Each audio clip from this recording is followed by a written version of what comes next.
Brightwing is yet another healer, but one that focuses more on the utility of supporting teammates rather than just healing. She still has an alright amount of healing, but the character is much better for doing things that are not healing. Not that she has to choose between the two, but I'll get into it now. So Brightwing has a different movement ability, and instead of being able to mount, she can teleport to any allied hero globally after a short channel, which also heals the target hero for 25% of their maximum health. It's a pretty solid ability which gives some slight control over healing, notably an issue for this character as I'll come to explain. This ability has a few talents. Hyper Shift is the biggest buff to it given the cooldown reduction, and Speedy Dragon makes it a little more viable to use in the middle of fights if it's needed for a tankier ally. Her trait is a passive and active combination, with the passive being an alright AoE that heals allies every 4 seconds, which will only activate if Brightwing or a nearby ally is missing any health, otherwise it'll stay at 0 seconds until that condition is met. The active is a cleanse in the same AoE that removes most crowd control effects from everyone in the AoE, including Brightwing herself if she times it very well. Magical Spit helps with keeping the cooldown up in case you find yourself pressing the active often against AoE crowd control. Critical Miss gives a little more control over healing by adding a healing effect to the active and increasing healing when it's used for its intended scenario.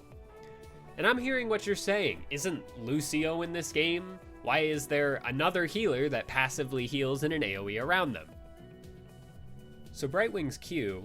No, but like really, this is one such healer that has been power crept to be situational at best and a downgrade to most healers at worst. But Brightwing's Q is an alright damage ability that does increased damage and procs her passive heal when enemies are hit by the center.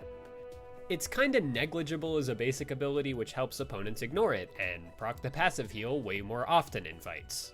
It doesn't do anything else in base kit, but it's not the worst for sieging both minions and structures since they don't dodge skill shots. Dream Shot is the backbone of building for this ability, which is not the worst idea ever due to some upcoming talents.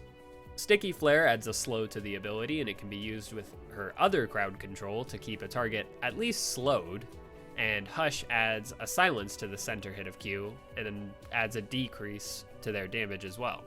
The lattermost of these talents is pretty good for consistently focus debuffing a single target in particular during fights. Her W is a targeted disable that polymorphs the target for a second and a half as well as slowing them for the same duration. This ability is kinda her strongest due to how consistent and easy it is to use for a disable. It might not be the best crowd control, but it does stop someone from doing pretty much anything they want. Greater Polymorph is a solid level 1 talent due to a potentially large cooldown reduction for landing Q, as well as being able to disable enemy backline heroes without overextending.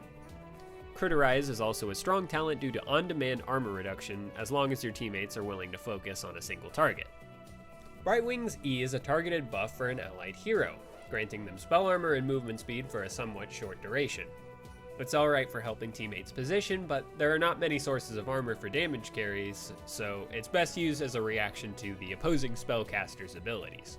Her level 13 talents are all choices to upgrade her E, but the choice between them is based on what your team needs. One gives more movement speed, one gives more healing, and one gives more spell armor. If you don't want to think and just choose the same talent every time, Safety Dust, the healing one, is generally the most useful. Fairy Protector is also fine for keeping up spell armor on Brightwing herself, which is nice against divers that use a lot of spells. Her first ultimate is a blink to an ally that heals when she blinks to a hero. The fact that it has 2 charges is especially helpful for moving around and keeping away from anyone who wants to lock her down. This has the downside of sometimes blinking to a hero that is being targeted and getting hit by AoE as a result, which can be a pretty common occurrence if this ability is used exclusively to heal a hero that is being targeted. The Storm talent stealths both Brightwing and the target hero and gives moderate health regen to anyone stealthed by this ability. Her other ultimate is a large AoE that slowly pushes back enemy units from the cast location, as well as doing a little damage. Very good for peeling away from Brightwing or any allied heroes nearby, though it has a slight cast time so it can be interrupted before it comes out. It really is good for disruption whenever it's needed though, in fights or even just getting an assassin off of her. The Storm talent for this ability reduces the cooldown to 5 seconds and nothing else, but it's definitely pretty good. Weirdly, she has a Bribe talent for instantly capturing mercenary camps, though you have to give up one of her other strong level 1 talents to do so. Although, it can allow a damage-focused ally to choose a better talent instead, which could be something to consider. The only other talent not tied to an ability is Phase Out, which has some niche uses but can be potentially highly effective against high damage over time abilities. All in all, this character has a pretty solid strength and an on-demand guaranteed ranged crowd control ability, as well as moving around the map with not only increased movement speed and possibly blink heal, but phase shift especially.